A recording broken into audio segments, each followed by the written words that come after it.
हम पढ़ रहे हैं book that little voice in your head by Mo Gawdat. ये जो बुक है वो बहुत डिफरेंट तरह की है। ये हमें सिखा रही है कि कैसे हम अपने माइंड को अपने कंट्रोल में ले सकते हैं। जैसे कि मैंने सारी लॉ ऑफ अट्रैक्शन से रिलेटेड बुक्स पढ़ी, तो मैंने ये जाना कि ये जो बुक है वो भी एक पार्ट है लॉ ऑफ अट्रैक्शन का, क्योंकि ये हमें सिखा रही है कि कैसे हम अपने माइंड को कंट्रोल ले सकते हैं। जैसे हमने सिल्वा माइंड में पढ़ा कि हम अपने माइंड के क्रिएटर हैं। अगर हम अपने माइंड को चाहें तो हम अपने कब्जे में ले सकते हैं, अपने कंट्रोल में ले सकते हैं, और जैसा हम अपने माइंड से करवाना चाहें वैसा कर लेते हैं। जबकि हमारा माइंड हमें कंट्रोल में ले रहा है, बल्कि हमें उल्टा करना चाहिए।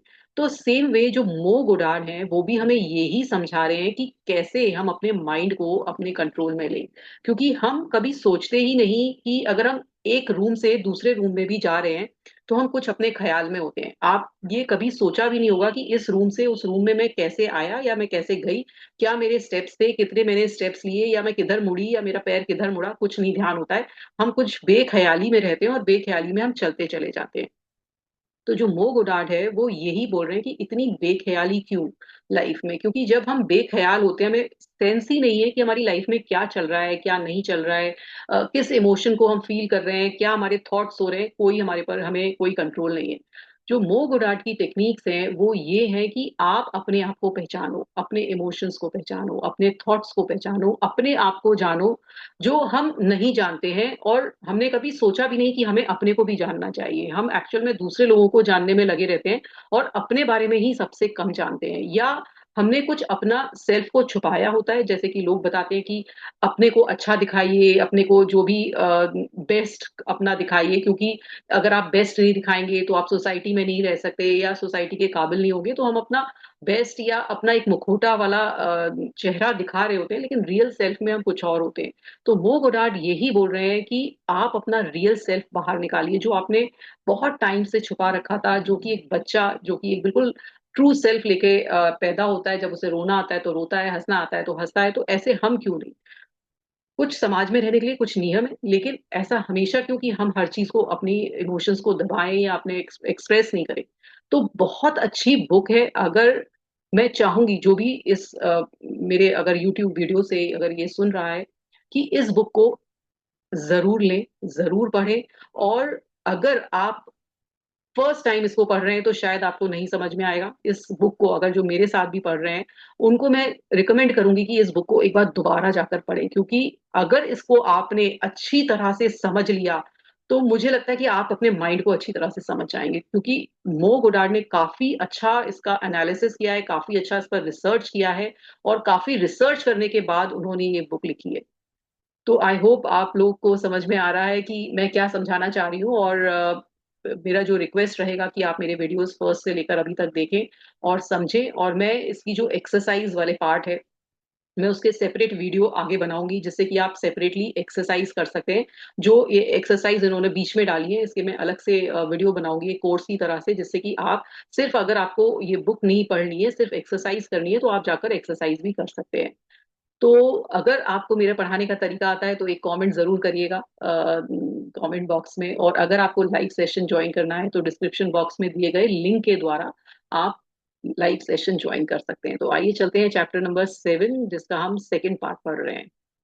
लास्ट में पढ़ा था कि कैसे इन्होंने एक ऐप बनाया हुआ है जिसका नाम एपी है, वो आप डाउनलोड कर सकते हैं और उसमें अवेयरनेस एक्सरसाइज दी है, तो आप जाकर उसमें भी कर सकते हैं और उसका फायदा उठा सकते हैं। जो इनका ऐप है जो कि एपी नाम से है। अब इन्होंने जो इसके बाद जो हमारा था उसमें इन्होंने अवेयरनेस एक्सरसाइज बताई है एक, जिसमें आपको क्या करना है, ऐसे बैठना है कि जिसमें आपको कोई इंटरप्ट ना करे, जिसमें आपको कोई रोके नहीं, और आपको अपने अंदर झांकना है ना। और जब तक आपको लगता है कि हाँ मैं कुछ जान रहा हूँ या पहचान रहा हूँ, तब तक आपको बैठे रहना है। और इसके लिए आपको बहुत सारी प्रैक्टिस चाहिए, क्योंकि हमने कभी ये चीजें की नहीं है अपने साथ जो कि ये बता रहे हैं। इसमें ये बता रहे हैं इस वाली एक्सरसाइज में कि आपको अलर्ट रहना है। और आपका जो इमोशन आता है, मान लीजिए आपको अगर गुस्सा आता है, आप बैठे हैं, तो गुस्सा आपका आपकी दर्द, आपका पेन, आपकी शाइनेस, आपका फियर, डर, मतलब आपको अलग अलग इमोशन जो भी आपको फील हो रहा है उस समय, उसको फील करना है, और उससे रिलेटेड आपके बॉडी में क्या चेंज होता है, आपकी बॉडी कैसे रिएक्ट करती है, क्योंकि वो बोल रहे हैं कि हर इमोशन का एक बॉडी पर अलग तरह का असर होता है। और आपको बस वो नोटिस करना है कि एक्चुअल में वो असर क्या हो रहा है। आपको कुछ उससे करना नहीं है, ना अपने इमोशन को जाने देना है, ना आपको कुछ नया करना है, बस आपको रिकॉग्नाइज करना है कि उससे मेरे इमोशनल स्टेट में क्या चेंज आ रहा है फिजिकली। अगर मुझे मान लीजिए गुस्सा आता है, तो मेरे को बैठे बैठे मैंने सोचा कि आज मुझे गुस्सा आया था, तो मुझे उस गुस्से के महसूस होते मेरे फिजिकल बॉडी में क्या हुआ, क्या मेरी सांसें तेज हुई, क्या मुझे मेरे कुछ हाव भाव या मेरे बॉडी में टाइटनेस आने लगी, तो मेरा फिजिकल चेंज में क्या आ रहा है, क्या मुझे अ, अगर मुझे बहुत ज्यादा स्ट्रेस हो रहा है तो क्या मुझे थकान हो रही है। तो इस तरह से मुझे अवेयर होना है कि जो भी मेरा इमोशन है उससे मेरा फिजिकल चेंज क्या हो रहा है। और फिर आप एनालाइज करिए, जैसे कि आप रात में भी सोने जाते हो, तो सोते समय आप देखिए कि आज पूरा दिन का मेरे कैसे इमोशंस रहे।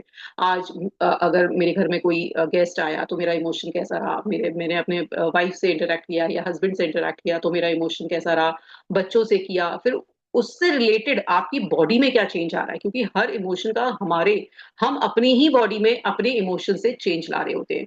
तो उन्होंने बोला कि ये चीज आप ऑब्जर्व करिए, for each of your emotion try to reflect on the sequence of event that triggered them. और फिर क्या चीज उन्होंने ट्रिगर करी, वो जो इमोशन है वो क्यों आया। अगर आपके स्पाउस से आपकी बात हुई और फिर आपको सडनली लड़ाई हुई या कुछ बहस हो गई, आर्ग्यूमेंट हो गया, तो क्या चीज ने ट्रिगर किया है ना, तो और क्या फिर आपकी जो बॉडी में क्या चेंज आया। Try to find out some repetitive pattern, for example every time someone told me I was wrong, I got angry and defensive। और कई बार ऐसा होता है कि एक पर्टिकुलर इमोशन आपको ज्यादा आता है, या तो कोई दुख का होता है, या कभी कभी किसी के लाइफ में गुस्सा बहुत ज्यादा होता है, या किसी की लाइफ में एकदम डिप्रेसिंग वाली फीलिंग होती है, कोई बहुत डरता ज्यादा है किसी हर चीज को लेकर, छोटी छोटी को, कोई स्ट्रेस में बहुत रहता है, तो वो बोल रहे हैं कि ये चीज क्यों मेरे मेरे संग रेपिटेटिव हो रही है, ये मुझे ऑब्जर्व करना है। क्या मेरे अंदर ऐसा चीज है जो मुझे एकदम वो चीज उजागर कर देती है, वो वाला इमोशन लाने में एकदम ऊपर आ जाता है मेरा इमोशन, क्या ऐसी चीज है, क्या ट्रिगर है मेरा। तो वो बोल रहे हैं कि जैसे कि अगर मुझसे कोई बोलता है कि बार बार कि तुम गलत हो, तो मुझे एकदम गुस्सा और मतलब एकदम मैं डिफेंसिव हो जाता हूँ। और अगर और जब भी मुझे कोई पब्लिक स्पीकिंग में जाना होता है या लोगों के संग बैठ के बात करनी होती है, तो मेरे को एकदम शर्म आने लगती है।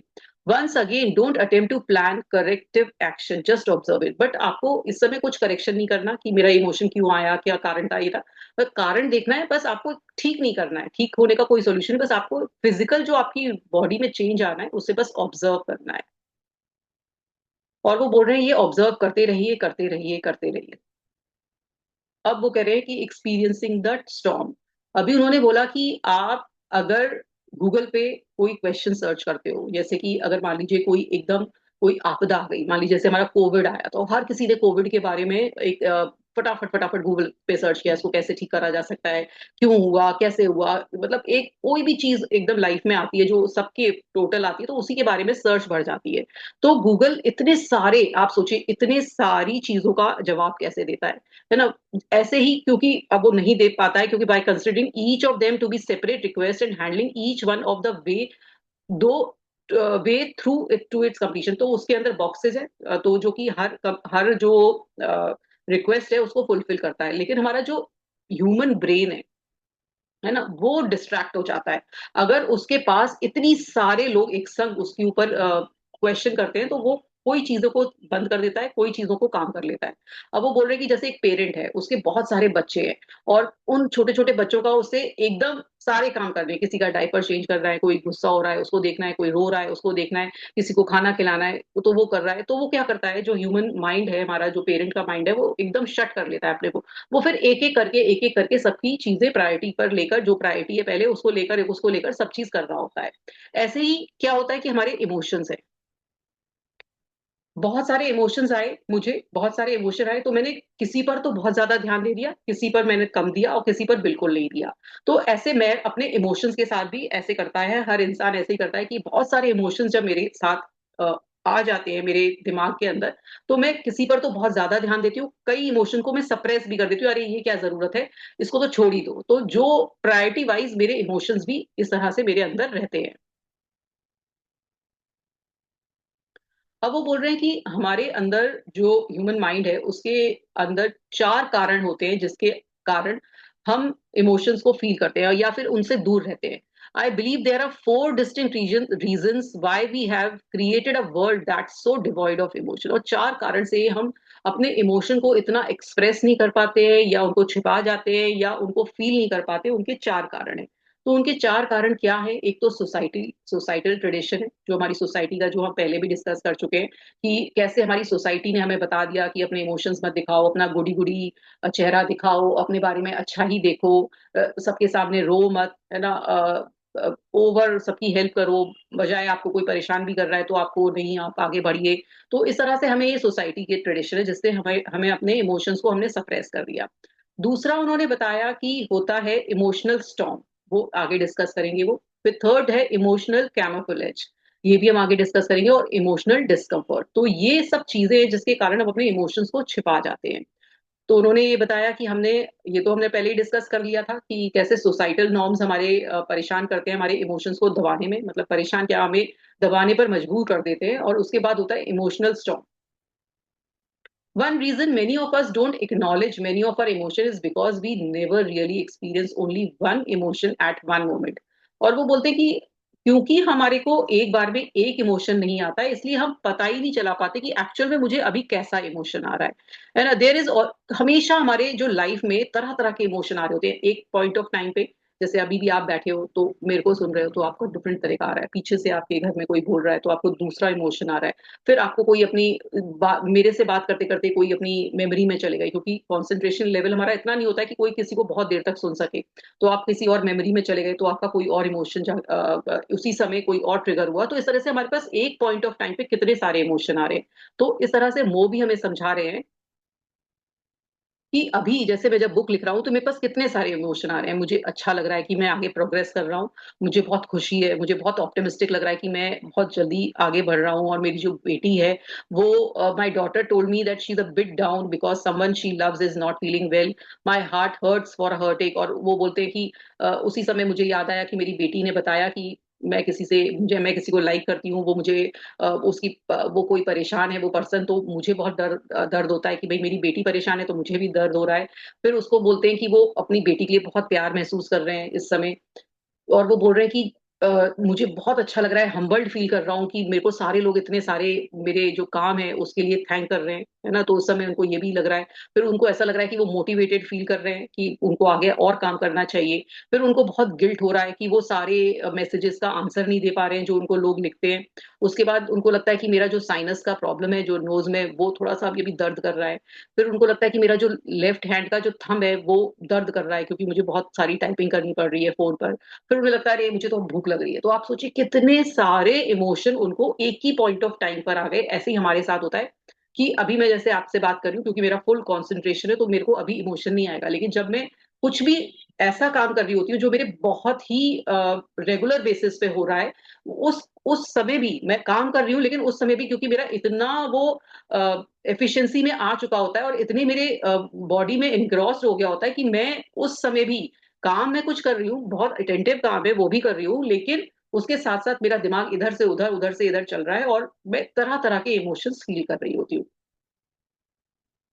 अब आप देखिए कि वो बोल रहे हैं कि इतने सारे इमोशंस होते हैं तो हमें समझ ही नहीं आ रहा कि एक्चुअल में मेरा इमोशन इस समय पर्टिकुलर क्या है। We always experience storm of emotion and physical sensation.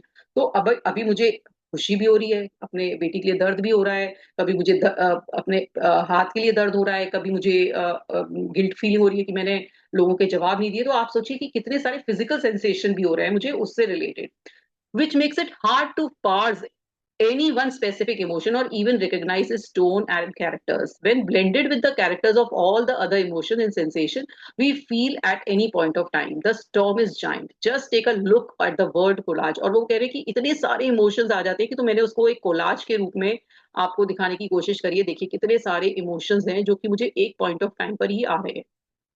इतने सारे उन्होंने एक संग दिखाए, thankful, stress, passionate, angry, inspired, loving, जो मैं कुछ कुछ पढ़ रही हूँ, बाकी इतने सारे कोलाज की तरह से हैं।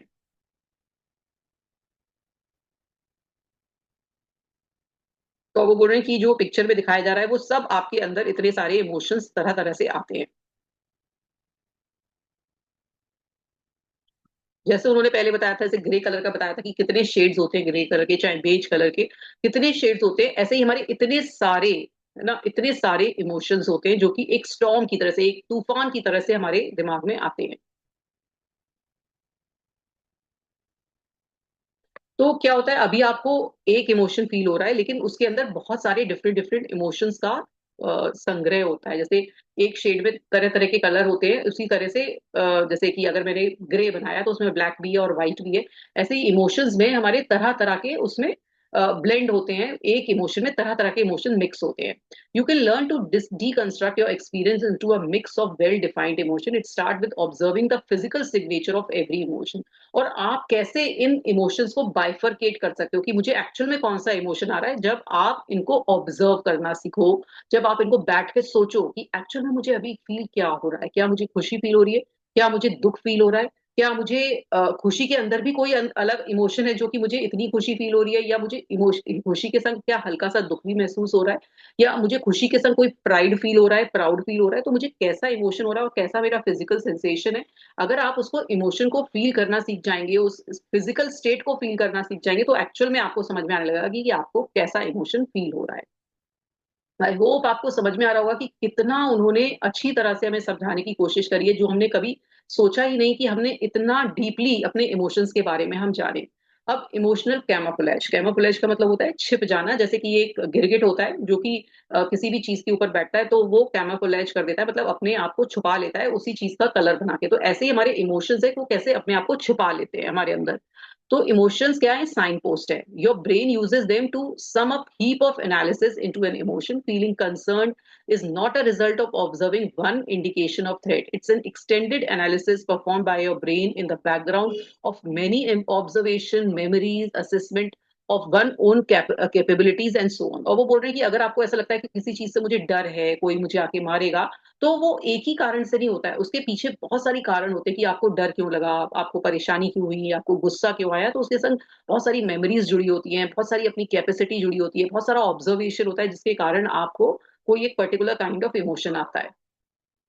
और फिर इमोशन क्या करता है आपके अंदर, एक फिजिकल सेंसेशन करता है, और फिर इक्वली कॉम्प्लेक्स है कि sometimes it is hard to tell if you are have driven by purpose और by ego, if you are running you for desire और फियर। और आपको नहीं पता कि कभी कभी आप कोई काम करते हो, मान लीजिए कि आप कोई भी जॉब कर रहे हो, तो क्या आप उसका कारण क्या है, क्या आपका वाकई डिजायर है या सिर्फ एक डर के कारण उस काम को कर रहे हो। कभी कभी डर होता है कि भाई मेरी फैमिली का क्या होगा, मेरी इनकम सोर्स खत्म हो जाएगी, आपका मन नहीं है। तो आपने कभी एनालाइज किया कि जो भी चीज मैं कर रहा हूँ, क्या वो डिजायर है, क्या वो फियर है, या कुछ और भी काम कर रहे हो तो वो क्या है, किसका कारण क्या है, या मेरा ये इमोशन क्यों है। तो उन्होंने बहुत अच्छी तरह से सुनाया कि हम कई चीजों को छिपा के बैठे हैं, कि एक्चुअल में हमें पता ही नहीं है हम क्या चीज किस लिए कर रहे हैं।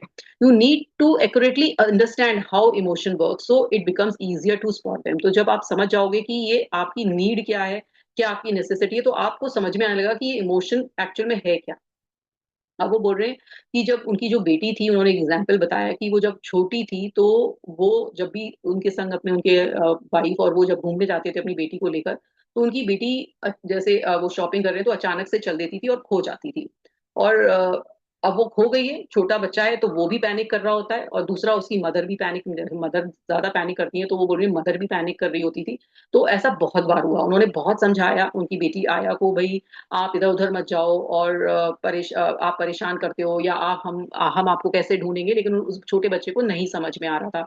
तो उन्होंने फाइनली एक तरीका निकाला। उन्होंने कहा कि आप, आया से बोला कि आप अगर हमारा हाथ छूट जाए तो आप कहीं मत जाना, अगर हम दिखाई नहीं दें तो बस वहीं स्टॉप हो जाना। तो उन्होंने उनके दिमाग में ये ट्रिगर डाल दिया कि जैसे ही हम नहीं दिखेंगे आप वहीं स्टॉप हो जाना।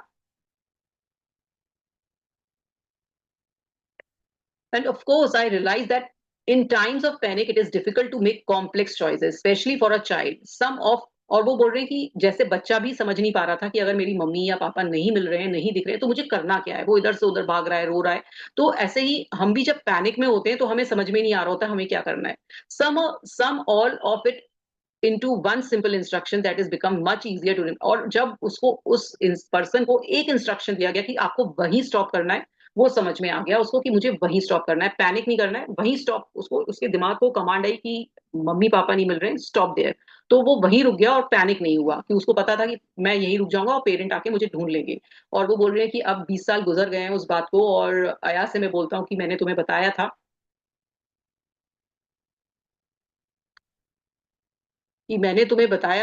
कि जब भी मैं नहीं मिलूं तो तुम्हें क्या करना है कि वहीं स्टॉप होना है। तो अया को अभी भी याद है, और उसके अया बहुत खुश होती है कि उसके पापा की बात उनको अभी तक याद है। तो अगर हम ऐसे सिंप्लीफाई करके अपने ब्रेन को इंस्ट्रक्शन देते हैं, जो कॉम्प्लेक्स सिचुएशन में तुम्हारा ब्रेन उसको समझ लेता है। Some negative behaviour from a friend combines with the comment you hear on the radio, some cold winter condition and the absence of sun. और वो बोल रही कि कितना मिक्स्ड इमोशन तरह तरह से होता है, कि आपको एक दिन ठंड का दिन है, आपको बहुत दिनों तक सूरज नहीं दिखाई दिया, तो आपको अचानक से ऐसा फील होने लगा कि मैं कितना लोनली हूँ। मतलब कैसी कैसी चीजों से हमारे इमोशन इन्वोक होते हैं।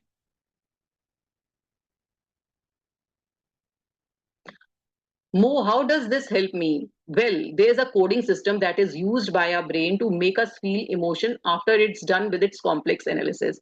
It's almost impossible to trace an emotion from its complex origin. It's easier to let it happen and then handle its signature.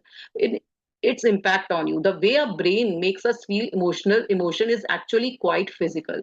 Every emotion, regardless of what trigger it, eventually has a very specific signature that you can feel in your body. Those sensation acts like a signpost for what it is that you are feeling. और वो बोल रहे हैं कि आपको पता ही नहीं है कि ये इसका ओरिजिन कहाँ से आया, इसका जो इमोशन कहाँ से मेरे अंदर से ये बार बार आता है, या ये जो अभी मैं इमोशन फील कर रही हूँ ये किधर से आया एक्चुअल में इसका। क्योंकि इतने सारे इमोशन बन के एक इमोशन बन रहा है, तो बस आप ये मत सोचिए कि कहाँ से आया किधर से आया, आपको बस ये ध्यान देना है कि इसका जो फिजिकल मेरे ऊपर आया, इसकी फिजिकल सेंसेशन जो मेरी बॉडी जो फील कर रही है, बस उसको आप सोचिए, जो फिजिकल सिम्टम हो रहा है। जैसे कि एक फिजिशियन है, वो आपको एग्जामिन करता है कि अच्छा ये आपकी हार्ट बीट आ रही है, ये आपके यहाँ पे दर्द दबा रहा है, कि तो यहाँ पे आपको दर्द हो रहा है। तो जैसे आपको एक फिजिशियन मतलब एक डॉक्टर ऐसे जैसे आपको देख रहा है, ऐसे ही आपको अपना एग्जामिन करना है कि जो आपका इमोशन है, जो आपका जो एकदम इमोशन आया, उससे फिजिकल चेंज क्या हो रहा है। They don't always do a lab test or analyze what you did for the last few days, or at least not for the first. Instead they look for the symptom। और वो देख जैसे doctor एक कोई ऐसा नहीं है कि जाते ही आपको एक लैब टेस्ट बोल देता है कि आप ये टेस्टिंग कराइए। वो पहले आपका देखता है कि भाई आपका क्या कारण है, अच्छा ये सिम्टम हो रहे हैं, पेट दर्द हो रहा है तो इस तरफ दुख रहा है, उस तरफ दुख रहा है, क्या खाया था क्या पिया था। तो इस तरह से वो पूछते हैं, इस तरह से ही आप अपने जो इमोशन है उसको एनालाइज करिए। अब वो बोलते हैं तरह तरह के जो एक्सप्रेशन है, तरह तरह के सॉरी इमोशंस है, उनकी तरह तरह की फीलिंग्स होती हैं। जैसे बटरफ्लाईज होती हैं हमारे स्टमक में, ऐसा लगता है कि गले में कुछ फंस गया है जब हम कुछ बोलना चाहते हैं, और एकदम घबराहट हो रही होती है तो अंदर से नहीं बोला जा रहा है। तो हर का एक अलग अलग फिजिकल एक फीचर होता है। बटरफ्लाई स्टमक में जब आप बहुत प्यार में होते हो तो आपको बटरफ्लाईज फील होती हैं।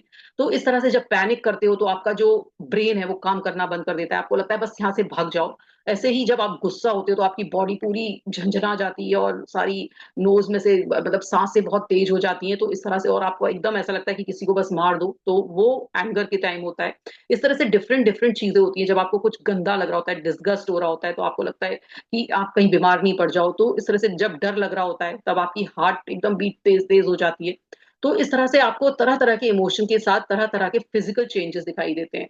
जैसे जब आप दुखी होते हो तो आपको लगता है कि आपके अंदर से कुछ खालीपन है, पेट में खालीपन सा लगने लगता है। तो your body feels weak and you feel overwhelmed with the tendency to withdraw। excitement gets you energized। कोई एक्साइटमेंट होता है, आपको लगता है अरे चलो जल्दी जल्दी करो ये सब काम करो, एक्साइटमेंट हो रहा होता है, ऑप्टिमिस्ट होता है, तो आपको लगता है कि मैं और एंगेज हूँ। तो इस तरह से आपको तरह तरह के इमोशन के कारण बॉडी में तरह तरह से फील हो रहा होता है। जब आप स्ट्रेस करते हो तो आपकी बॉडी ऑटोमेटिकली थकान दे देती है, जबकि आपने कुछ काम नहीं करा होता है, कोई फिजिकल लेबर नहीं की होती, क्योंकि आपका माइंड आपको थकान दे रहा है, आपके इमोशंस आपको थकान दे रहे हैं, आपके इमोशंस ही आपके फिजिकल चेंज लेकर आ रहे हैं बॉडी में। On a much deeper level, some specific emotion that result from unique personal experience come with their very own signature।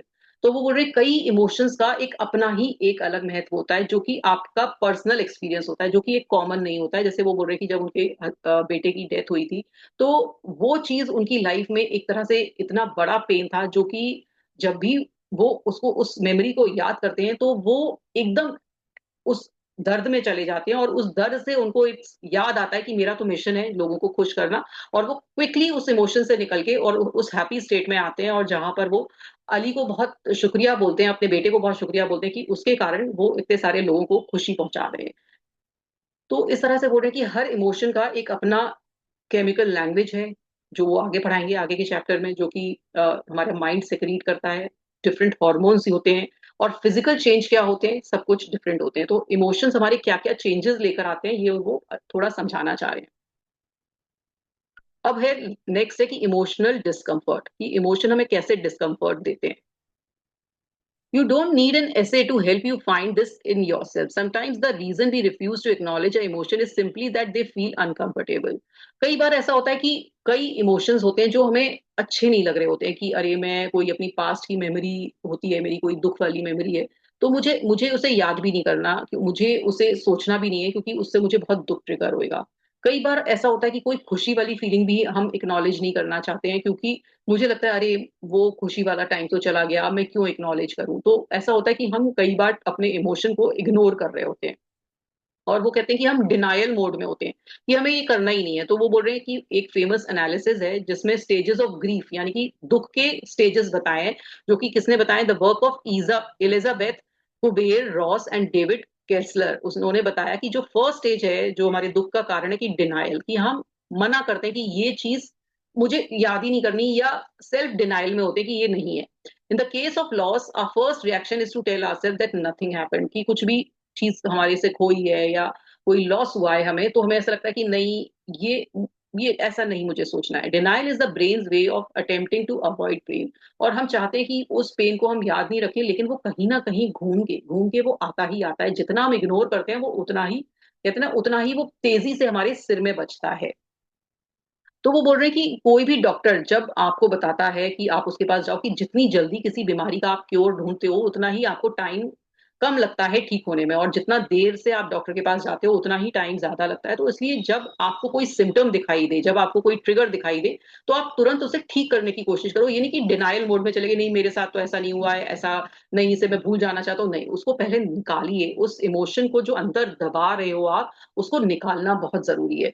What's funny is that even positive emotions sometimes suffer the same fate। और वो बोल रहे हैं कभी कभी हम positive emotion को भी उस तरह से ही दबा देते हैं, जैसे कि मुझे किसी के संग बहुत अच्छा लगाव है, तो मैं ये सोचूंगी नहीं नहीं, ये इस लगाव को मुझे नहीं दिखाना है, या नहीं, अंदर ही रह जाना है, क्योंकि क्या पता ये मुझे कोई दर्द दे जाए, क्या पता ये पर्सन मुझे छोड़ के चला जाए। तो मैं उस इमोशन को भी अंदर दबा रही हूँ, या अंदर दबा रहा हूँ, क्योंकि मुझे ऐसा लग रहा है कि ये मेरे साथ अच्छा, या मेरे साथ ऐसा अच्छा क्यों हो सकता है। तो इस चीज को भी हम, अच्छे एक इमोशन को भी हम दबा जाते हैं, क्योंकि कुछ ऐसा हमने या तो पास्ट में देखा होता है कि हमारे संग अच्छा नहीं हुआ, या मुझे अभी भी डर लग रहा होता है कि कहीं नजर लग जाएगी, ये भी बहुत बड़ा कारण होता है।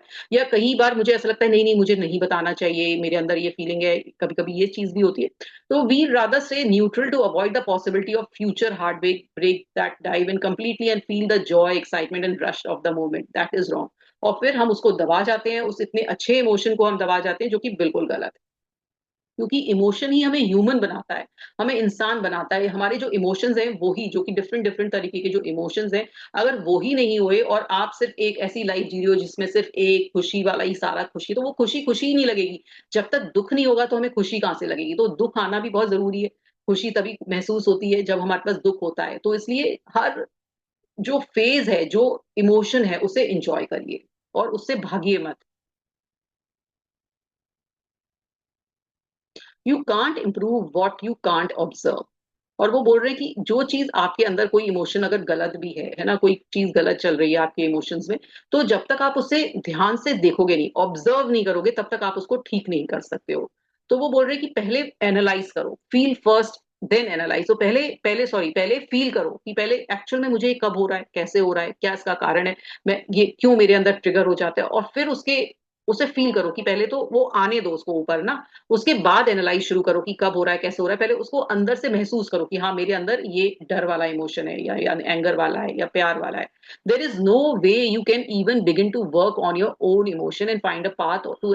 कभी कभी क्या होता है कि हमारे अंदर कुछ नेगेटिव इमोशंस आ रहे होते हैं, जिसको हम डिनायल मोड में, नहीं मेरे अंदर कहाँ है ये इमोशन, मेरे अंदर तो है ही नहीं, और मैं उसको दबा रही हूँ, नहीं उसको दबाना है, लेकिन वो लौट के आएगा। तो इसलिए पहले डिनायल मोड में मत जाइए, पहले फील करिए उस इमोशन को जितना फील कर सकते हैं। उसके बाद उस पर वर्क करिए कि ये मेरे अंदर ये गलत इमोशन है, उस पर मुझे वर्क करना है, उसे अपने अंदर से निकालना है।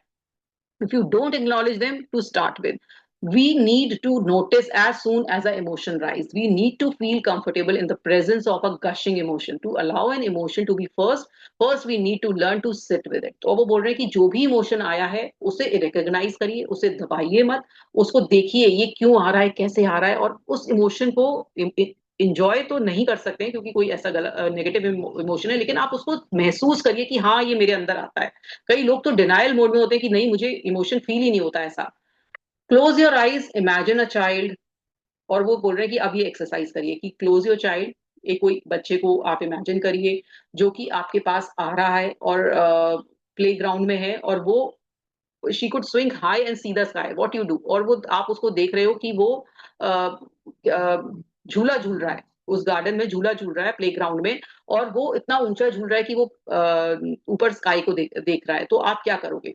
क्या आप वो कह रहा है कि वो आपके पास आया कि आप उसको देखो, तो आप उससे क्या कहोगे कि आप बहुत बिजी हो, है ना? या आप उसको ये कहोगे कि would you explain to her logically that being too excited sometime blurs one judgment, या उसको जाके ये समझाओगे कि भाई तुम इतनी खुश मत हो, भाई बच्चे तुम इतने खुश मत हो क्योंकि आप कुछ गलत जजमेंट ले सकते हो। Would you tell her that swinging high is not a big deal and that she should set herself more ambitious target, या उस बच्चे से जाके कहोगे कि अरे तुम तो अभी बहुत ही कम झूले, और ज्यादा ऊपर झूलो? क्या कहोगे आप? Imagine a child that's crying because she is lost and can't find her mother, what would you do? और कोई बच्चा है जो रो रहा है, उसकी मदर नहीं मिल रही है, तो आप क्या करोगे? तो आप बच्चे को जाके कहोगे कि आप मजबूत बनो? क्या आप उसको ये कहोगे कि अरे तेरी गलती है, तू क्यों इधर गुम हो गया, मम्मी से क्यों दूर हो गया? या आप उसको लॉजिक एक्सप्लेन करोगे कि आपकी मम्मी इसलिए नहीं मिल रही है, उसलिए नहीं मिल रही है? या आप कोई प्रैक्टिकल प्लान बताओगे? तो ये सब चीजें नहीं करोगे ऑब्वियसली, जो ये उन्होंने बताया है नहीं करोगे। आप क्या करोगे? आप उस बच्चे को अपने उसका हाथ पकड़ोगे और उसकी बात सुनोगे। तो यही आपको करना है। आप भी वो ही बच्चे हो जो कि अपने को सुनना चाहते हो या अपनी बात को रखना सीखना चाहते हो, क्योंकि आप अंदर से टूटे हुए हो, एक्साइटेड हो, एंग्शियस हो, शाय हो, कंफ्यूज्ड हो। You are every emotional child that ever needed a hug. और आपको भी वो जादू की झप्पी, वो प्यार वाली हग चाहिए, क्योंकि हर बच्चे के अंदर, हर इंसान के अंदर हर तरह का इमोशन है। क्योंकि कोई इंसान बहुत टफ दिख रहा है आपको, ऐसा स्ट्रांग दिख रहा है, अरे इसके अंदर तो ये पत्थर दिल है, उसके अंदर भी एक सॉफ्ट इंसान होता है जिसको उसने छिपाया होता है। ऐसा कोई इंसान नहीं है जिसके अंदर हर तरह का इमोशन ना हो, हर तरह की फीलिंग ना आती हो, क्योंकि हमारी सोसाइटी ने इस तरह से बता दिया, तो हर इंसान अपने रियल सेल्फ को छुपा कर चल रहा है। तो इसलिए, लेकिन अंदर से अगर देखा जाए तो हर इंसान को प्यार चाहिए, कंपेनियनशिप चाहिए, रिलेशन चाहिए, उसको बैठकर कोई सुनने वाला चाहिए। We never aged a day beyond those emotional moments. We have just forced ourselves to suppress our emotion. As we get older, we deprive ourselves from highly needed hug. और अगर, क्योंकि हमारे जो सोसाइटी है, जैसे अभी फॉरेन सोसाइटी है, वहां पर आप बहुत जादू की जो झप्पी है, यानी कि हग जो होती है, आप आराम से देते हैं, कहीं पब्लिक प्लेसेस में है तो आप मिल रहे हैं, गले मिल रहे हैं। लेकिन हमारी सोसाइटी में बड़ा जो पहले था, तो पेरेंट भी बच्चे को मतलब ऐसे गले नहीं लगाता था, या हस्बैंड वाइफ पब्लिक प्लेस पे नहीं लगा सकती थी। अभी भी ऐसा रिस्ट्रिक्शन है कि अरे ये क्या कर रहे हैं, ये क्या, इनमें तो बहुत ही इनको इनको शर्म नहीं आ रही लोगों के सामने ऐसे हक करते हुए। लेकिन हर इंसान को अगर देखा जाए, अगर अंदर से अपील किया जाए, तो हर इंसान को एक हक, एक प्यार की जरूरत होती है। The basis for processing trauma in psychology is to gradually walk towards that which one is trying to avoid, to allow the patient to space and discover, acknowledge and process the residual emotions that have not been resolved. और वो बोलते हैं कि जो psychology यही बोलती है, जो आपने अपने अंदर दबाया हुआ है उसे बाहर निकालिए, उसे अंदर जो इमोशंस आपके रह गए, क्योंकि आप इस पृथ्वी पर आए हैं, इसमें पूरी तरह से एंजॉय करने आए हैं। आप जो अभी सेशंस में जो मेरे साथ हैं, और या जो लोग यूट्यूब पर हैं, अगर आपने लाइफ में अपने इमोशन ही नहीं बताए, नहीं समझाए, तो आप क्या करके जा रहे हैं? आपको बताना आना चाहिए, अपने इमोशंस को समझना आना चाहिए। आप क्या हैं, आपको समझ में आना चाहिए। Perhaps allowing the ourselves to let the emotions surface before they remain in our psychic and wear us down. In the wise approach, we should cleanse the negativity before it torment us. और वो बोल रहे हैं कि अगर आपके अंदर कोई नेगेटिव इमोशंस भी हैं तो उन्हें एक्नॉलेज करिए, उन्हें जानिए, उन्हें समझिए और उनको हटाने की कोशिश करिए, क्योंकि आधे से ज्यादा मतलब 90% लोग अपने इमोशंस को निग्लेक्ट करते हैं या डिनायल मोड में होते हैं कि मेरे अंदर ये इमोशन नहीं है। तो अपने अंदर वो इमोशन समझिए और फिर उस पर वर्क करिए। Instead of avoiding our emotion, we should approach them, let them surface, just like we allow a child to express what's inside.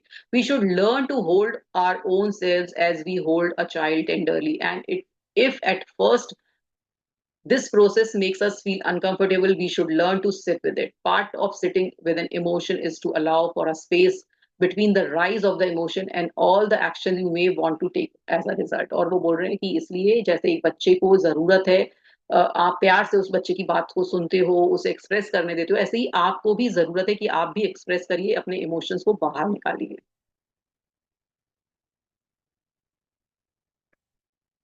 Between stimulus and response, there is a space. In that space is a power to choose our response. In our response lies our growth and our freedom. तो वो बोल रहे हैं कि किसी चीज ने आपको ट्रिगर किया, फिर आपने कैसा रिस्पॉन्ड किया या रिएक्ट किया, वो आपके हाथ में है। क्योंकि अगर आप कैसे रिस्पॉन्ड करते हो, मतलब कैसे रिस्पॉन्स करते हो कोई भी सिचुएशन का, वो ही आपको आगे बढ़ाती है। अभी मान लीजिए कि आपके बॉस ने आपसे कुछ कहा और आपको एकदम तेजी से गुस्सा आ गया उन पर कि भई उन्होंने मुझसे ऐसा काम क्या कराया, तो आपका क्या फ़ायदा हुआ? आपका जॉब जाएगा या आपको डिमोट भी करा जा सकता है या बॉस आपसे नाखुश हो जाएँगे और वो हो सकता है काम किसी और को दे या किसी और को आगे बढ़ाने लगे। तो क्या हुआ? आपकी ग्रोथ रुकी। तो आपको रिकॉग्नाइज़ करना है कि मुझे इस समय कैसे रिस्पॉन्ड करना है, तो एक्चुअल में हमें रिस्पॉन्ड करना आना चाहिए, रिएक्ट करना नहीं आना चाहिए। तो यही हमारी ग्रोथ ऑफ फ्रीडम का, ये नहीं कि भई मैं तो गुस्सा हो ही जाऊँगा, जाए नौकरी भाड़ में, ऐसा नहीं करते हैं। ऐसा नहीं कर सकते हो, क्योंकि एक ओहदे की भी एक वैल्यू है, एक ओहदे का एक हमें मानना पड़ेगा, क्योंकि हम एक अभी लोअर उसमें हैं, तो हमें किस तरह से एक्ट करना है, किस तरह से बिहेव करना है, ये सब चीज़ें हमें ज़रूर आनी चाहिए, सीखनी चाहिए। तो जो जब हम इमोशंस पर वर्क करेंगे कि क्या मेरे अंदर किस तरह से गुस्सा आ जाता है या किस तरह से दुःख आ जाता है, डर आ जाता है, तो उसको हम बेटर अपनी लाइफ़ को कर सकते हैं। अब वो बोल रहे हैं कि I am asking you to sit calmly in that space even if it feel uncomfortable and fully. और वो बोल रहे हैं कि अब वो बार-बार यही बोल रहे हैं कि आप एक जगह बैठिए और अपने इमोशंस पर ध्यान दीजिए और अपने इमोशंस को देखिए कि उसपे क्या फिजिकल चेंजेस आते हैं आपकी बॉडी में। और वो बोल रहे हैं कोई भी इमोशन हमें तब तक हर्ट नहीं कर सकता जब तक हम ना चाहें, क्योंकि हम ही हैं, किसी ने हमसे कुछ बोल के चला गया तो हमारा ही इमोशन है जो बार-बार हमें उस मेमोरी में लेके जा रहा होता है, हमें बार-बार दुःख दिला रहा होता है। किसी ने कोई हमें छोड़कर चला गया तो वो दुःख वाला मेमोरी भी हमें आ रही होती है, क्योंकि वो बार-बार हम उसे अपने अंदर रिकैप कर रहे होते हैं और वो हमारे इमोशंस को जनरेट करता है और वो हमें ही हर्ट कर रहा होता है, ना कि दूसरे को। An emotion starts and ends with in you. तो जो इमोशन है वो मेरे अंदर ही शुरू होता है और मेरे अंदर ही खत्म होता है, तो इसलिए जानिए उसको। Moreover, no emotion is good or bad. An emotion is just what it is. It is what you feel, and what you feel, it is always true for you. Remember that you are always allowed to feel what you feel. Your path through life so far already has got you here where you are supposed to feel it. Through it all, remember that regardless of how uncomfortable our emotions sometimes feel, here is a silver lining. We only feel when we are alive and we are only alive when we feel. तो इसलिए अपने emotions को feel करिए, चाहे वो negative है चाहे वो पॉजिटिव है, उनके समय दीजिए, उनको जानिए, अपने को जानिए। और वो बोल रहे हैं कि अगर आप कुछ फील कर सकते हो यानी कि आप जिंदा हो, और आप जिंदा हो इसलिए फील कर रहे हो। तो Joy of fully feeling anything really is found in the Joy of living. तो किसी भी चीज को आप फुल्ली फील कर रहे हो, क्योंकि हम फुली फील नहीं करते हैं। बहुत सारे लोग अपने इमोशंस को दबा के रखते हैं, फुली इंजॉय भी नहीं करते हैं, फुली खुश भी नहीं होते हैं, खिलखिला के हँसते भी नहीं है, खिलखिला के रोते भी नहीं है। बहुत सारे लोग कोई एन्जॉयमेंट नहीं करते, एक सटल सा इमोशन रखते हैं। तो ये बहुत ज़रूरी है कि आप हर फीलिंग को एन्जॉय करें। To feel what you feel is to recognize the livelihood pumping through your veins. It reminds you that you are here to experience another day and you are alive and you are always a good thing. Don't you agree? और आप इस life में हैं, आप जिंदा हैं, आप हैं, और आप सिर्फ क्या इसी तरह से इस जीवन से जाना चाहते हैं, बिना अपने इमोशंस को रिकॉग्नाइज किए, बिना इस खुशी को जिए हुए, बिना अल्लड़ सी जो दुनिया है उसमें हर तरह से छोड़कर कि भाई मुझे जीना है एक बुरी तरह से, मतलब एक अच्छी तरह से जीना है, चाहे कोई मुझे कुछ देख रहा है, चाहे कोई मुझे जज कर रहा है, मुझे कोई मतलब नहीं है, मुझे बस जीना है. There is no way I can explain any of what we have discussed here well. Enough using word, you need to feel it yourself. So let's practice. Every emotion in a is a unique in its physical signature. और हर emotion का अपना ही एक physical form होता है, physical तरीका होता है जो कि आपके शरीर में दिखाई देता है. अब वो कह रहे हैं अवेयरनेस एक्सरसाइज क्या है, फील द इमोशन फिजिकली. अब वो बोल रहे हैं कि इसमें क्या करना है कि आपको अपने जो फिजिकल सिग्नेचर है उस इमोशन को देखना है. इसका जो ड्यूरेशन है 1 घंटा है, जिसमें आपको 60 मिनट्स का टाइम है. आप बैठिए. इसमें आप जो लोग आपके जान पहचान के हैं उनको ले सकते हैं जो कि आपके बहुत क्लोज हैं. और अगर आप अकेले बैठना चाहते हैं तो आप अकेले भी बैठ सकते हैं. पर उनका रिकमेंडेशन है कि ये वाली एक्सरसाइज वो ग्रुप ऑफ फ्रेंड्स के संग बैठिए आप और करिए.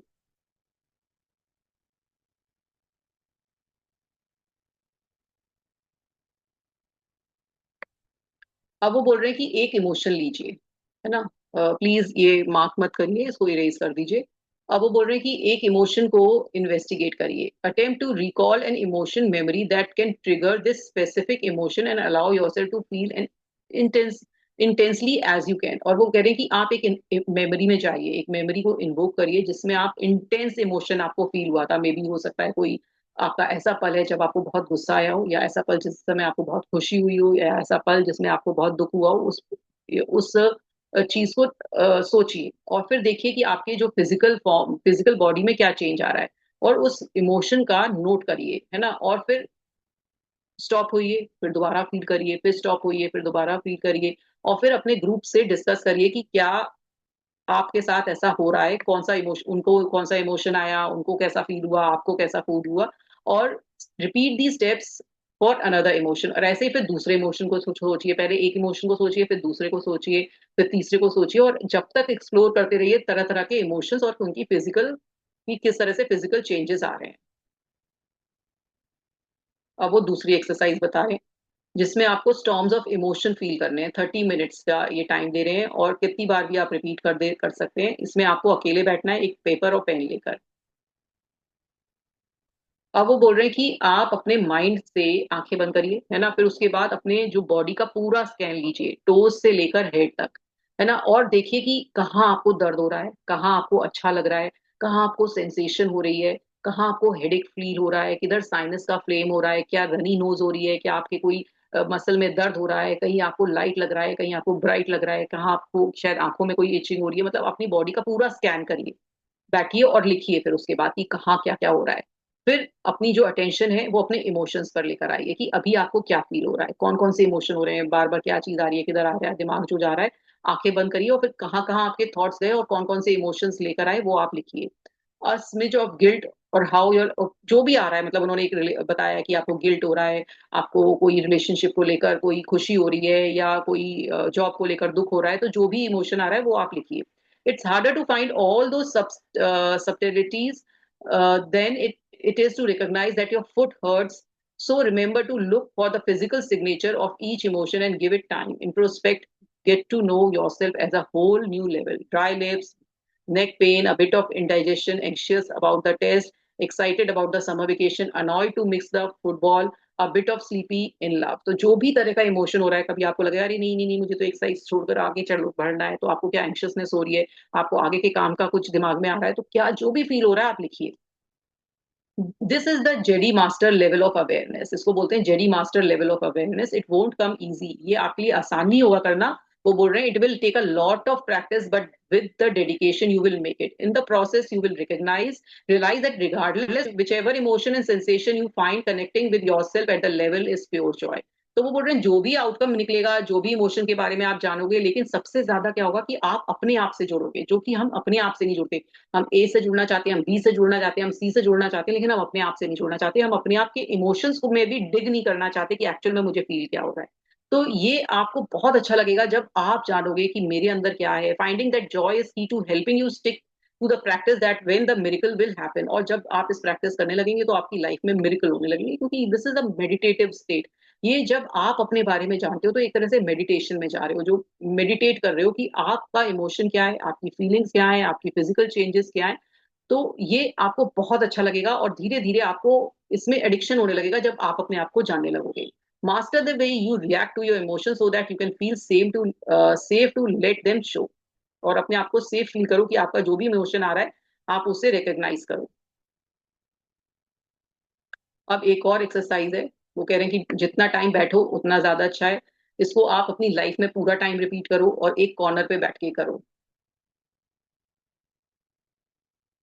अब वो महात्मा गांधी का एग्जाम्पल ले रहे हैं कि we tend to forget that even the most exemplary leaders in the term of wisdom and composure are not without emotion. It's not the Gandhi that Gandhi did not feel the urge to fight that breeds Britishers, or the High Holiness the Dalai Lama did not feel the pain of his people as their homes were taken away. What set them apart for the rest of us, though, was how they chose to react to that emotion. तो वो बोल रहे हैं कि ऐसा नहीं है कि गांधी जी को कभी ऐसा नहीं लगा होगा कि मुझे ब्रिटिशर्स से लड़ना चाहिए, या दलाई लामा को दुख नहीं हुआ होगा जब लोगों ने अपने घर खो दिए. तो क्या था कि उन्होंने रिस्पॉन्ड किया, रिएक्ट नहीं किया.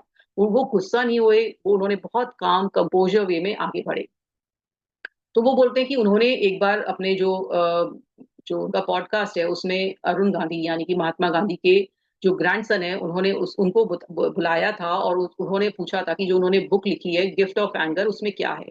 तो क्या गिफ्ट है, एंगर क्यों गिफ्ट है. तो वो बोलते हैं well anger is energy, you can use it to punch someone in the face or you can use it to stand up, make a speech and take the world. And emotion is never good or bad. तो वो बोल रहे हैं कि उसमें उन्होंने समझाया कि हम एंगर को सोचते हैं कि गलत है ना. तो एंगर के दो रूप हैं. अगर आपको गुस्सा आ रहा है तो आप उससे किसी का मुंह भी तोड़ सकते हो, दूसरा अपने आप को मोटिवेट कर सकते हो कि मैं उठूंगा और स्पीच दूंगा और मैं आगे बढ़ूंगा. तो एंगर के एक ही खराब इमोशन है लेकिन उसके दो रूप हो सकते हैं. तो ये आपके ऊपर है कि आप किस तरह से उस इमोशन को लेते हो. तो emotions only lead to actual events in the real world when you act on them. तो इमोशन तभी काम का है जब आप उसका कुछ यूज कर रहे हो, उससे आगे बढ़ रहे हो. Committed happiness practitioner learn to separate what they feel pure being from what they want to do. और जो committed happiness practitioner हैं वो कैसे happiness practice कर रहे हैं, जब वो अपने इमोशन पर ध्यान दे रहे हैं, अपने ऊपर ध्यान दे रहे हैं, तो उनको बहुत अच्छा लगता है कि जब वो अपने बारे में जानते हैं. To learn to this I will take you through the series of exercise. अब वो बोल रहे हैं मैं और आपको एक्सरसाइज बता रहा हूँ. ये बहुत बढ़िया एक्सरसाइज बताई है उन्होंने, सिट ऑन योर हैंड. कि आप बैठिए है ना और अपने आप को चैलेंज दीजिए. जब आप आंखें बंद करते हैं, जब आप मेडिटेटिव स्टेट में होते हो, तो आपने देखा होगा कभी कान में खुजली होगी, कभी आपको ऐसा लगेगा कि मेरे फोरहेड पर खुजली हो रही है, इचिंग हो रही है, कभी नोज पर होती है. तो वो बोल रहे हैं कि ये होएगी, तो आपको इसको अवॉइड करना है. तो वो कैसे अवॉइड करोगे कि आपको कॉन्सेंट्रेट करना है और बोलना है कि मुझे अपने मन में दोहराना है कि मुझे कोई इचिंग नहीं हो रही, मुझे कोई खुजली नहीं हो रही. और वो बोल रहे हैं कि जब तक आप ये करते जाओगे करते जाओगे करते जाओगे सोचते जाओगे, तो आप थोड़ी देर में देखोगे कि वाकई आपकी इचिंग चली गई है. तो ये क्या है, ये अपने आप को ध्यान देना है. वो कह रहे हैं अपने आप के इमोशन पर जब ध्यान दोगे तो वो ऑटोमेटिकली वो अर्ज है जो कि एक्ट करने की, आपको खुजाने की. जैसे कि आप आंख बंद करके मेडिटेशन में बैठे, ये मैंने देखा यूजली होता है कि आपको कभी ऐसा लगेगा कि यहाँ पर मैं कुछ ऐसा करूं या कभी ऐसा करूं या कभी ऐसा होएगा. तो ये अर्ज होती है. तो ये अर्ज को कैसे करना है, आपको उस पर कॉन्सेंट्रेट करना है, उस पर बोलना है कि सोचना है कि ये कुछ नहीं है, ये सिर्फ एक बाहरी रूप से मुझे इचिंग हो रही है, ऐसा मुझे कोई इस पर एक्ट करने की जरूरत नहीं है. और धीरे धीरे वो चली जाएगी. ये मैंने करके देखा और वाकई ऐसा हुआ कि वो अर्ज चली जाती है और मैजिक होता है कि वो अर्ज चली जाती है. और सेम वो ये बता रहे हैं कि हंगरी का, अगर आपको भूख लग रही है और आपको मेडिटेशन में बैठिए और अपने आप से ये बोलिए कि कोई मुझे भूख नहीं है, तो आपको वो हंगर जो फीलिंग होती है ना, हंगर स्ट्राइक वाली जो फीलिंग है वो भी चली जाएगी. You read the for a week if you constitute and working hours allowed, don't just eat lunch because it's time. Wait till you actually feel hungry, then wait till then you really hungry, and then stay hungry for 30 minutes more and then only eat. Feel free to go out with friends or lunch, but don't eat. Sit with it, wait till you feel it, then make a little more. और वो बोल रहे हैं कि ये भी सिर्फ हमारी अंदर की एक फीलिंग है जिससे हमें को अगर हम कि जिससे हमें हंग्री फील होता है, और हम उसे कैसे रोक सकते हैं कि जब आप बिल्कुल भूख लगी हो तभी आप खाएं. फिर अपने आप के मन को संभालें कि नहीं मैं 30 मिनट और रुक सकता हूँ, फिर 30 मिनट रुक सकता हूँ. ऐसे अगर आप बढ़ाते जाएंगे तो आप देखेंगे कि आपकी जो हंगर पैनिक वाला जो चीज है वो रुक जाती है. You know by this now the way to survive hunger is not to ignore it and distract yourself. It is tune into it fully to embrace it. तो आपने कैसे किया कि उसे embrace किया, उस पर ध्यान दिया कि हाँ मुझे भूख लग रही है और मैं भूख को जाने दे रहा हूँ, मुझे भूख चली जा रही है. तो इस तरह से आपने उसको embrace किया. Direct your full attention on your growing stomach, जो आपके पेट में या तो गुरुड़ गुरुड़ हो रही है, या ऐसा लग रहा है कि मुझे खाने की बहुत जरूरी है, और आपने उसको इंस्ट्रक्शन दिए कि नहीं मैं आगे 30 मिनट्स और बढ़ा दूंगा, 30 और मिनट बढ़ा दूंगा, तो आपकी जो हंगर है वो भी चली जाती है। इसको भी आप करके आजमा के देखिए। बाइट योर टंग, ये भी बहुत अच्छी एक्सरसाइज है जो उन्होंने बताई है। इसमें बताइए कि जब आपको बहुत छपड़ छपड़ छपड़ छपड़ सबसे जब बोल रहे हैं, बोलते रहते हैं, सुनते ही कम है, हमारी जो मोस्टली हैबिट्स होती है हमारी बोलने की ज्यादा होती है, सुनने की कम होती है। तो अगर आपको बहुत ज्यादा बोलने की अगर लग रही है, तो आप क्या करिए, ब्ला ब्ला ब्ला ब्ला जो बोल रहे हैं, तो आप उसके लिए, I honestly can't understand what a lot of noise is all about, everybody seems to have something to stay, we talk to our co-workers, fellow student and to go somewhere to talk to friends, और हम बात करे जा रहे हैं, सबसे बात करे जा रहे हैं, ब्लूटूथ सेट लगाया है, इधर देख रहे हैं उधर देख रहे हैं, बजिंग सिटी है, कहीं भी जा रहे हैं, talk talk talk talk talk for a week, make a vow to not to speak unless spoken to. और वो बोल रहे हैं कि आप एक एक प्रतिज्ञा लीजिए, या एक सोचिए, एक रेजोल्यूशन लीजिए कि आप एक वीक तक नहीं बात करेंगे, जब तक आपको सामने वाला नहीं कह रहा है बात करने के लिए, है ना। When you are bursting to say something in a meeting or out of the friend, don't say it, zip it. और वो बोल रहे हैं कि अगर आपको कोई मीटिंग में है या आपका फ्रेंड के साथ है, तो आप मत बोलिए, अपने आप को चुप करिए, अपने आप को शट करिए, अपनी हैबिट को करिए साइलेंस में चाहिए, क्योंकि साइलेंस बहुत अच्छी चीज है, साइलेंस ब्लिस होता है। और थोड़ी देर, जैसे उन्होंने स्माइली दिखाया है, ये वाला जो चेन वाला आपने देखा होगा इमोजी, तो वो सेम दिखाया है कि आप अपने आप मुंह को बंद करिए। If you are the A plus kind of achiever, extend this exercise for another week. और अगर आपने कर लिया ए प्लस, मतलब जिप करके रख लिया, तो एक और वीक करिए, another week, and the practice purity of speech, a concept I learned from many spiritual teachings। और वो बोल रहे हैं ये सारी स्पिरिचुअल टीचिंग में बताया जाता है कि मौन रखिए, मौन धारण करिए, ये चाहे इस्लाम हो, चाहे बुद्धिज्म हो, चाहे हिंदुइज्म हो, चाहे वो जैनिज्म हो। जैनिज्म में तो बहुत कहा जाता है कि मैंने 2 घंटे का मौन ले लिया, या आज मैं पूरा दिन मौन में रहूंगी। तो इस तरह का आप भी नियम कर लीजिए, आपको बहुत अच्छा फील होगा, बहुत अच्छी तरह से आपके थॉट्स और अच्छी तरह से आएंगे, आप और अच्छी तरह से फील करेंगे। और अगर आपको अर्ज भी हो रही है कुछ बोलने की, तो आप कुछ पॉजिटिव बोलिए। कभी उस वीक आपने जो रेजोल्यूशन लिया है, एक व्रत लिया है, उस व्रत वाले दिन, व्रत वाले वीक में या व्रत वाले दिन कुछ नेगेटिव मत बोलिए, कुछ भी पॉजिटिव बोलिए। जस्ट लाइक जैसे कि आपको एक अंदर से अर्ज होती है ना कि मुझे खुजली हो रही है या मुझे भूख लग रही है, ऐसे ही हमें खुजली होती है कि हमें कुछ बोलना है। तो उस अर्ज को भी आप रोक कर देखिए, और जब आप रोकेंगे तो आपकी लाइफ में मैजिक होगा। तो वो बोल रहे हैं कि these exercise are not about making you stronger by subjecting you to hardship, quite the opposite, they are often making you softer so that you can embrace what you feel and sit with it. तो वो बोल रहे हैं कि आपको ये बहुत मजबूत बनाने के लिए एक्सरसाइज नहीं है, ये आपको सॉफ्ट बनाने के लिए, कि आप अपने इमोशंस को जाने पहचाने, और अपनी जो अर्ज है चीजें करने की, जो अर्ज होती है ना कि जल्दी से रिएक्ट करने की, जल्दी से हर काम को, किसी ने बोला कुछ तो मुझे ये बोलना है, किसी ने मुझे एक शब्द बोल दिया तो मुझे दुखी हो जाना है या परेशान हो जाना है, तो वो अर्ज जो होती है वो कम होने लगेगी जब हम इस चीज को करने लगेंगे, क्योंकि हमें रिस्पॉन्स करना आ जाएगा, रिस्पॉन्ड करना आ जाएगा, रिएक्ट करना कम कम हो जाएगा। It is not the toughest of trees that survive the hurricane, it is the one that sway the wind and not resist. तो वो बोलते हैं ना, जितना लंबा पेड़ है और अगर वो झुक जाएगा, तो जितने भी आंधी तूफान है, तो वो उसे सह के निकल जाएगा, और अगर सीधा ही खड़ा रहेगा तो कोई भी तूफान उसे तोड़ देगा। तो इसलिए आपको इस तरह से ही सॉफ्ट बनना है। कैसे? अपने अपने इमोशंस को जान के, अपने ऊपर काम करके, जितना आप काम करेंगे उतना ही आप हम्बल होंगे, उतने ही काम होंगे, उतने ही बेटर पर्सन बनेंगे, जब आप अपने साथ बैठना सीखेंगे, अपने इमोशंस के साथ बैठना सीखेंगे। अब वो बोल रहे हैं कि एक और टफ सी एक्सरसाइज वो आपके लिए लेकर आ रहे हैं, सिट विद इट। 30 मिनट्स के लिए ही है, और ये आप पूरी लाइफ कर सकते हैं। एक पेपर और पेन लेकर बैठना है आपको, और उसमें क्या करना है कि to start with, please recognise that beyond being positive or negative, emotions can also be passive or active. Passive emotion tends to hold you back and keep you still. When you feel them, you have no energy or urge to act. This include boredom, sadness, and embarrassment on the negative side, and calm on tranquility on the positive side. Active emotions, on the other hand, come from a surge of energy and drives you to do something. Anger and fear are active negative emotion. Excitement is an active positive one. तो वो बोल रहे हैं कि आपको दो तरह के इमोशंस होते हैं, एक तो पॉजिटिव और नेगेटिव, और एक एक्टिव और पैसिव भी होते हैं। पैसिव होते हैं जब आपका कुछ काम करने का मन नहीं कर रहा है, बोर बोर हो रहे हैं, सैड हो रहे हैं, आपको दुख, एम्बेरसमेंट हुआ है, किसी से शर्म आई है, तो आपका मतलब एकदम काम हो गए हो, आपका कुछ नहीं मन कर रहा है ना। और उसके बाद एक एक्टिव इमोशन होते हैं जिसमें आपको एक्साइटमेंट है, कुछ करने का कम कम मन कर रहा है, आगे बढ़ने का मन कर रहा है, जिसमें आपको एक एनर्जी फीलिंग हो रही है। By their very nature, it is easier to sit with passive emotion. When you are bored, for example, there is not much you can do but sit there and do nothing. So let's start there. तो वो बोल रहे हैं कि passive emotions हैं वो कि easier हैं, क्योंकि आपको कुछ नहीं करना है, सिर्फ आपके अपने साथ बैठना है। White noise detox find. अब क्या करना है आपको, एक वाइट प्लेस ढूंढना है ना। आपको 30 मिनट्स करना है, अपने फोन को बिल्कुल उठा के रख देना है, क्योंकि सबसे बड़ा अर्ज हमारी लाइफ में आज के टाइम पर हमारा फोन है, जिसको देखकर हमें हर मिनट उसे देखना होता है। तो उसे उठा के रख दीजिए। इस ड्यूरेशन में क्या करना है आपको, आपको फुली इम्ब्रेस करना है बोर्डम। जब आप बिल्कुल बोर हो रहे हैं, आपको वो सोचना है कि मैं बिल्कुल बोर हूँ। आपको ना तो इंटरनेट देखना है, कोई सोशल मीडिया नहीं देखना है, कोई टीवी नहीं देखना है कि फोन रख दिया तो टीवी खोल लिया, म्यूजिक भी नहीं सुनना, कोई बुक भी नहीं पढ़नी, कोई गॉसिप नहीं करनी, है ना। आपको कोई मेडिटेशन नहीं करनी, है ना। कोई नेचर में नहीं जाना, कोई लोगों को नहीं देखना, बस आपको अपने साथ एक कमरे में बैठ जाना है ना। और बस सोचना है, बस कुछ नहीं करना है। You may wonder why I am asking for this, isn't the connecting with nature for example an amazing meditation exercise, of course, but what we are aiming here is to different skill. वो बोल रहे हैं कि आप हमसे क्यों मना कर रहे हो ये करने की, नेचर में चले जाने के लिए बोल देते, आप ऐसा क्यों बोल रहे हो कि एक ही जगह बैठे रहो। बोलते नहीं, ये अलग चीज है।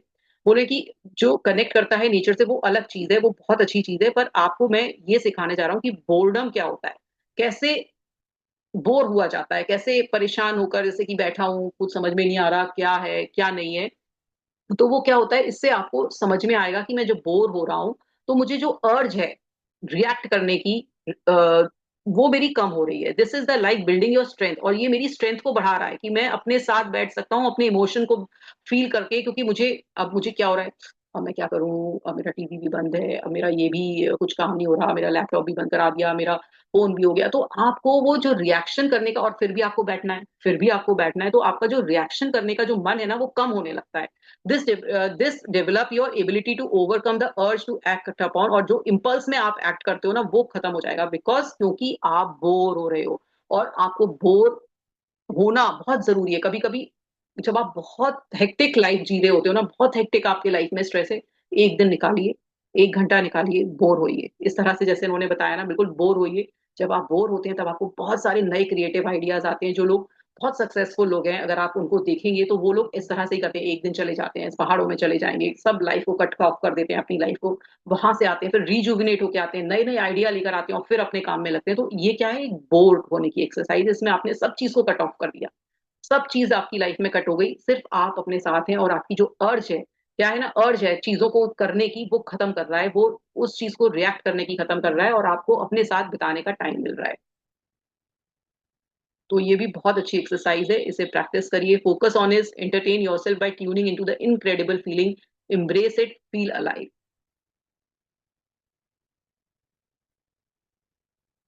अब वो बोल रहे हैं कि कोई अपनी एक रीलिव करिए अपनी मेमोरी को, जिसमें आप कोई एक फोटो एल्बम ले सकते हैं जिसमें आप कहीं घूमने गए थे, या आपकी कोई एनिवर्सरी या कोई बच्चे का बर्थडे, जिसमें आप बैठिए उन पूरे एक एक मोमेंट को रिमेम्बर करिए पिक्चर बाय पिक्चर, कि कैसे आपने उस चीज को मनाया था, या जो भी स्पेशल मोमेंट था जिसकी पिक्चर्स आपके पास है उसे देखिए। उसका उसका उस समय का स्मेल फील करिए, उस समय की जो नॉइज थी वो एक्सपीरियंस करिए, उस समय के जो कलर्स थे, लोग क्या कह रहे थे, कैसा आपको फील आ रहा था, कैसी हवा थी, तो सब चीज, वो जो खुशी, जो लोग हंस रहे थे, क्या चीजें थी, वो सब चीज आप फील करिए। When you have got to the hang of this, the real challenge begins. Do this exercise again. By this time, recall a tough memory. पहले तो आपने एक अच्छी मेमोरी को रिकॉल किया, अब जब ये पूरा कर लिया उसके बाद एक टफ मेमोरी जिसमें आपको दुख हुआ था उसको रिकॉल करिए, और फिर उसमें देखिए कि आपके कैसे इमोशंस चेंज हुए, है ना। For me when I do this I choose, और वो कहते हैं जब मैं कोई खराब वाला इमोशन चूज करता हूँ तो मैं, जो मेरे बेटे की डेथ थी अली, उसको याद करता हूँ। तो वो कहते हैं मैं उस चीज से भागना नहीं चाहता हूँ कि मैं उस चीज से भागूं कि मेरे बेटे की डेथ हुई थी। That trigger the emotion associate, क्योंकि वो मेरा इमोशन ट्रिगर कर देता है, और I invite to recall them in detail, और मैं डिटेल में याद करता हूँ कि क्या हुआ था, कैसे हुआ था। As the emotion starts to rise, allow yourself to feel, allow yourself to let it out. और किसी तरह से, जब आपका वो इमोशन आप इन्वोक करते हो, आपको किसी भी तरह से उसे निकालना है। ये बहुत सारे रिट्रीट्स में, बहुत सारी मेडिटेशन प्रैक्टिस में भी ये इमोशंस को निकालना सिखाया जाता है। जब आपसे बोला जाता है कि आपका जो भी नेगेटिव इमोशन है, आप चिल्लाइए, चीखिए, आपको जो करना है चीख, मतलब जोर जोर से अगर आपको बोलना है वो बोलिए, किसी पर गुस्सा निकालना है, मैं जैसे अगर मैं कराऊंगी तो मैं मेरे पर गुस्सा निकालना है निकालिए, लेकिन आप उस इमोशन को फील करके उसे निकालिए, क्योंकि वो अंदर ही अंदर इतना दब गया होता है कि आप उसको लेकर ना एक छोटा इंसान सोच रहे होते हो, एक बहुत ही अंदर वो फीलिंग निकल निकल नहीं पा रही होती है, वो अंदर ही उसको लेकर दर्द को जी रहे हैं आप। तो वो निकालना बहुत जरूरी है, तो वो कह रहे हैं कि उसको इस तरह से निकालिए। Listen to what your heart feels as you would listen to the child, और वो उस तरह से अपने को सुनिए जैसे कि आप एक बच्चे को सुनते हो प्यार से, बहुत अच्छी तरह से अपने को भी सुनिए जब वो इमोशनल, जब खराब वाला इमोशन आप ट्रिगर कर रहे हो। और वो बोल रहे हैं कि मुझे बहुत खराब लगता है जब भी मैं इस इमोशन में जाता हूँ, मुझे ऐसा लगता है कि जैसे कि मैं एक बाथ टब में डूब रहा हूँ, और मतलब इतने सारे इमोशंस मेरे अंदर आते हैं। If you can solicit the help of the trusted friend, I recommend ask him to her to listen and hold you. और वो बोल रहे हैं कि अगर ये किसी के साथ आप कर सकते हैं, जैसे मैंने बोला कि ये मेडिटेशन रिट्रीट्स और मेडिटेशन प्रैक्टिसेस में कराया जाता है, जब आपके इमोशंस आपको निकालना बताया जाता है, तो सेम वे ये वो बता रहे हैं कि आप अगर फ्रेंड को ले लें और आप उसका हाथ पकड़ लें और फिर चीख चीख के रोएं, उसे बताएं अपने इमोशन, तो आपका बेटर होगा कि बहुत अच्छी तरह से वो इमोशन निकलते हैं जब आपको फिजिकल किसी का एक पर्सन पास में होता है। तो when you get the hang of sitting with passive negative emotion, treat carefully and attempt to invite in some of the memories that cause you anger, और फिर अपने और इमोशंस जो ट्रिगर करते थे आपको, पुराने जो आपके अंदर दब गए हैं, जो आपके अंदर निकलना चाह रहे हैं, जो आपने कहीं, हो सकता है आप उसके साथ रोए भी हो, परेशान भी हो, लेकिन उसे निकालिए और चीख-चीख के निकालिए और परेशान होकर निकालिए, लेकिन उसको एक बार निकल जाने दीजिए। If you start to express what you want to do, he or she should invite you to stay with the emotion and make sure you feel safe through to express it. It's not weak to express your emotion, it makes you strong as you'll ever be.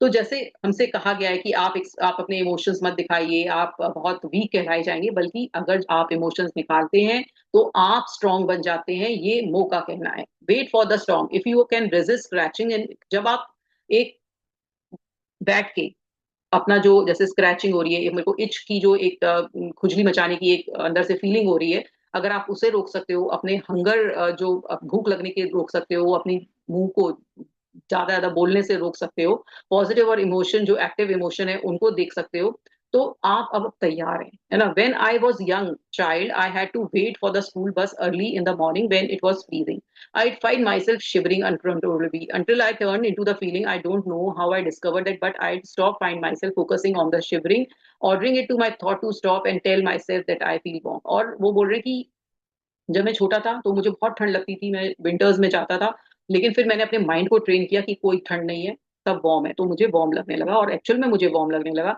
Next time you feel angry, tune to it, focus to your anger, feel it, sense your blood boiling, notice your eyes tearing, up, observe your voice rising up, listen to your heart beating faster, watch yourself losing control, and then right before it slip out, sit with it, don't do anything about it, don't even try to stop it, calm it down, just let it be, let it eat you, do nothing। और वो बोल रहे हैं कि जैसे मैंने उसको stop किया, ऐसे ही आप अपने एंगर, फियर, उसको पे भी ऐसा ही ध्यान दीजिए, जैसे ही वो आने वाला है उस पर देखिए, नजर डालिए कि क्या हो रहा है आपके साथ, क्या हो रहा है, एंड जब निकलने वाला है आपके मुंह से गुस्सा, रोकिए, बैठ जाइए, है ना, उसको उसको काम करिए अपने आप को। Absolutely nothing, by focusing on it, by letting it be, क्योंकि आपने फोकस किया, जैसे आपने फोकस किया तो आपकी खुजली रुक गई, आपने फोकस किया आपकी हंगर रुक गई, आपने फोकस किया तो आप बोलना आपका चुप हो गए। तो आप जब फोकस करोगे तो ऐसे ही अपने जो भी रिएक्ट करने वाले जो इमोशंस हैं उनसे छुटकारा पा लोगे, अपने आप पर बेटर कंट्रोल ले आओगे। When you do this, the anger will go. When it does, you will have the clarity you need to devise a plan, and most importantly, you will have to fire a few neurons in way that will allow neuroplasticity। और फिर जब आप बार बार ये करने लगोगे तो natural है, neuroplasticity work करने लगेगी, वो न्यूरॉन्स बढ़ने लगेंगे, और फिर आपको अपने ऊपर कंट्रोल करने आना लगेगा। I know this sound like some kind of Matrix like movie, but please try to. और वो आप सोच रहे हो ऐसा कैसे हो सकता है, ये तो मैट्रिक्स की तरह से फंस गया इसमें, अब कैसे हो सकता है, तो वो कह नहीं ऐसा नहीं है, लेकिन आप बैठिए अपने इमोशंस के साथ बैठिए, और then manifest is opposite. The next time you feel jealous, don't tell yourself that you shouldn't. और जब आपको किसी से जेलसी हो, किसी से परेशानी हो, तो आप ये मत सोचिए नहीं नहीं मैं कहाँ जेलस हूँ, मैं तो दबा रहा हूँ अपनी, ये मत करिए, आप जेलस होइए, उस इमोशन को आगे आने दीजिए, ऊपर आने दीजिए, और फिर धीरे धीरे उसको अंदर लेकर जाएं, उस पर रिस्पॉन्ड करना सीखें। What you feel is always true. तो ये गोल्डन रूल है कि जो भी आपको फीलिंग होती है, जो भी आपको इमोशन आता है, उसे फील करिए, उसके बाद एनालाइज़ करिए, उसके बाद जब राइट टाइम हो तब I am open to making things better, और अपने आप को बोलिए कि अब मैं अपनी चीज़ों को सही करने के लिए तैयार हूँ। Do this with every other emotion, और ऐसे सारे इमोशंस के साथ कीजिए, जैसे उन्होंने गुस्से के साथ बताया, ऐसे अपने सारे इमोशंस पर वर्क करिए। Let to feel comfortable with something and that has always made you feel uneasy, और जो भी चीज़ आपको अनकंफर्टेबल करती है, उससे कंफर्टेबल होइए। The difficult emotion will slowly grow away, और वो कह रहे हैं इस एक्सरसाइज जब बार बार करेंगे तो जो आपके डिफिकल्ट इमोशन है वो चले जाएंगे। आप अभी जो डिस्कम्फर्ट है वो आपको प्रेजेंटली होगा, लेकिन उसके बाद वो कंफर्टेबल हो जाएगा। आपका जो परेशानियां हैं, जो भी लाइफ में जो आपको ट्रिगर करती हैं, वो ट्रिगर्स कम हो जाएंगे। But don't just practice sitting with the negative. The next time you feel joy, don't let it pass while you jump from the meeting to meeting, find a quiet place and sit. तो ये नहीं है कि सिर्फ आपको negative emotions पे काम करना है, सिर्फ नेगेटिव इमोशन फील करने हैं, तो वो कह रहे हैं जब आपको खुशी हो तो वो भी फील करो, पूरी अच्छी तरह से फील करो, उसको क्यों नहीं फील करोगे? Let it take you over, savour it, feel it every cell of your body, और जहां हर खुशी को भी इतना अच्छी तरह से महसूस करो कि एक एक आपके सेल खुशी को महसूस कर रहे हैं। और उसके बाद now I have a bad and a good news for you, watch the original movie. और वो बोल रहे हैं कि एक मूवी है कराटे किड्स, जिसको when mister, watch the movie from the 80s है, जो कि उन्होंने बताई है, आपको रिकमेंड करी है। इसमें क्या है, when mister Miyagi sets out to teach young Daniel to defend himself against bullies who happened to be aggressive black belt karate champion, he asked him to wax a car and paint a fence. Discipline and constant practice are the path to championship. Remember as you practice, wax on wax off, that's a part. तो वो आपको practice ही करनी है, और इस practice के द्वारा आप अपने इमोशंस को कंट्रोल करना चाहिए, आ जाएगा। Good news is that however it is that if you do the work you will figure it out. If you find it difficult at first, go back and sit with your itches, hungers, and urges to speak till you are ready. Whatever you do, don't stop trying to let your heart open. This may be the single most important skill you ever learn to feel. इतना बढ़िया बताया है उन्होंने। I hope सबको समझ में आया होगा कि कैसे हमें अपने ऊपर काम करना है, अपनी चीजों पर ध्यान रखना है। तो आइए क्वेश्चन देखते हैं।